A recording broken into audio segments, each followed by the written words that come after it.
नमस्कार दोस्तों, स्वागत है आपका द नेशन रिपोर्ट के एक और एपिसोड में। आप लोग से रिक्वेस्ट है कि मेरे चैनल को सब्सक्राइब कर लीजिए। दोस्तों, आज का जो वीडियो होने वाला है वो एक कहानी जो आपने सुना होगा बचपन में, हम लोग के स्कूल में पढ़ाया जाता था कि एक रैबिट और एक कछुआ दोनों में रेस लगती है। तो रैबिट निश्चिंत से होकर रहता है कि भाई हम तो जीत ही लेंगे, और इस रेस को जीत कौन जाता है? कछुआ। ये आप भली भांति आप जानते हैं। तो दोस्तों, ऐसा ही कुछ हाल है हमारे देश का। हमने जो ऑपरेशन सिंदूर की सक्सेस के बाद हमारे जो पॉलिटिशियंस हैं वो हर जगह जा जा करके ढिंढोरा पीट रहे हैं कि हम जीत गए, हम जीत गए, हम जीत गए। वो ये सोच ही नहीं रहे कि आगे जो आने वाला खतरा है उनके सामने में कितना बड़ा खतरा है। आप सबसे पहले देखिए कि क्या हो रहा है पाकिस्तान में, हमारे जो पड़ोस में। पाकिस्तान का जब से ऑपरेशन सिंदूर खत्म हुआ तब उसका जो ऑपरेशन जो उसका जो डिप्टी प्राइम मिनिस्टर कह सकते हैं, जो फॉरेन मिनिस्टर भी है, इसाक डार, वो गया था चाइना। वहाँ से J-35 और F-41 जो है, DF-41 जो डोंगफिंग 41 जो है मिसाइल, उसकी डील करके वो आ गया है। और ऐसे चांसेस हैं कि इसी साल उसको मिल जाएंगे जो J-35 फाइटर, जो स्टेल्थ प्लेन है उसका चाइना का, वो पाकिस्तान को 50% डिस्काउंट पे मिल जाएंगी। और ऐसा ये भी उम्मीद जताया जा रहा है कि लगभग 30 फाइटर प्लेन जो है चाइना उसको दे रहा है, वो फ्री में दे सकता है। उसको कहा जा रहा है कि 50% डिस्काउंट पे दे रहा है। और आपने देखा होगा कि अभी न्यूज़ में आ रहा था कि पाकिस्तान ने अपने रक्षा बजट में 20% तक इंक्रीज कर दिया, यानी कि लगभग $10 बिलियन जो है वो ज़्यादा खर्च कर रहा है फाइटर प्लेन खरीदने के लिए। तो पाकिस्तान जो अभी लाडला बना हुआ है चाइना का भी और अमेरिका का भी। अमेरिका के साथ हमारे रिश्ते जब से डोनाल्ड ट्रंप का सेकंड पारी आया है तब से आप देख सकते हैं कि कितना ज़्यादा बिगड़ चुका है।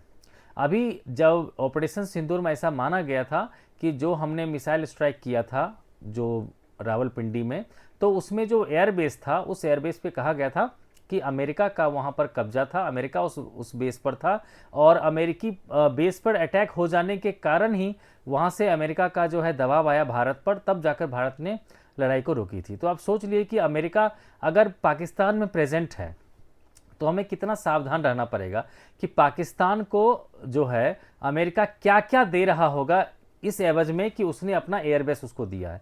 ठीक है। और वैसे भी डोनाल्ड ट्रंप पागल हो रखा है, वो हर समय जो है चाहता है कि अभी भारत को किसी तरह से नीचे दिखाया जाए।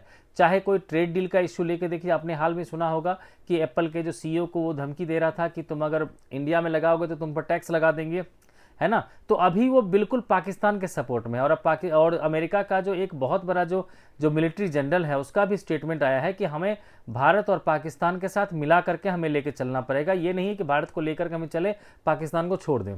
जबकि उसका इनडायरेक्टली कहने का मतलब यह है कि भारत की जब भी हमें जरूरत पड़ेगी चाइना के साथ, तभी हम भारत की हेल्प करेंगे या तभी उसकी हेल्प लेंगे, अदरवाइज हमेशा हमें साथ देना है पाकिस्तान का। तो एक तरफ देख रहे हैं कि पाकिस्तान को अमेरिका भी मदद कर रहा है, चाइना भी मदद कर रहा है, हर तरफ से तुर्की उसके साथ है, ठीक है ना। तो अब हर एक कंट्री उसके साथ खड़ा है, भारत के साथ कोई नहीं खड़ा है। आपने ये भी सुना होगा कि भारत का जो एवरग्रीन फ्रेंड है रसिया, वो वहाँ पर स्टील इंडस्ट्री को खड़ा करने के लिए पाकिस्तान में इन्वेस्ट कर रहा है। तो आप बताइए हमारे देश के पास क्या है? आप कहेंगे हमें किसी की क्या ज़रूरत है, हम तो, हमारे पास तो इतना बिलियन, हमारे पास $700 बिलियन हमारे पास स्टॉक में है। लेकिन उस $700 बिलियन लेकर क्या कीजिएगा जब हमारे पास जो है कोई भी लड़ाई लड़ने के लिए कोई भी ढंग का फाइटर जेट नहीं है। अभी जो ऑपरेशन सिंदूर में जो हमारे सैनिकों ने पाकिस्तान के जो खराब जो मिलिट्री जो एसेट्स थे उसके अगेंस्ट लड़ाई लड़ी थी। लेकिन आप खुद सोचिए कि जो J-35 फाइटर जेट है जो चाइना दे रहा है पाकिस्तान को, फुल्ली स्टेल्थ है, उसकी क्या एफिशिएंसी होगी आप सोच सकते हैं। हमारे पास जो राफेल फाइटर है वो भी 4.5 जनरेशन का है, जबकि जो चाइना जो दे रहा है वो 5th जनरेशन का फाइटर जेट है। हम लोग 2023 में ही ये प्लान बना चुके थे कि हमें 114 जो है हम लोग MRFA डील के थ्रू जो है हम लोग लेने वाले हैं फाइटर जेट। लेकिन अभी तक उस डील को हम लोगों ने पता नहीं कहां पर रख रखा है, वो फाइल ही नहीं मिल रही है किसी को।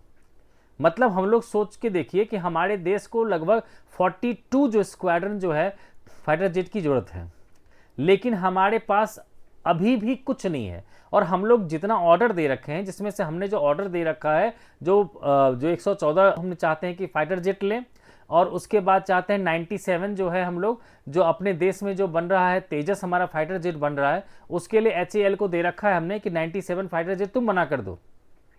इतना होने के बावजूद 2035 तक हमें जो मिलने वाला है, और उसके बाद हमने जो एक 5th जनरेशन फाइटर जेट है एम का, इसको भी हमने बनाने के लिए शुरू कर दिया।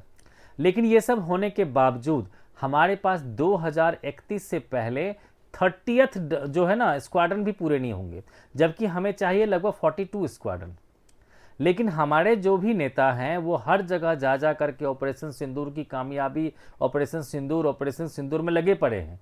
उनमें से किसी का इस बात से ध्यान नहीं जा रहा है कि फिर अब क्या होगा जब पाकिस्तान के पास 30 जो है फाइटर स्टेल्थ फाइटर जेट आ जाएंगे। उसके बाद टर्की जो है एक कान फाइटर जेट बना रहा है, ठीक है, वो भी उसको देने वाला है।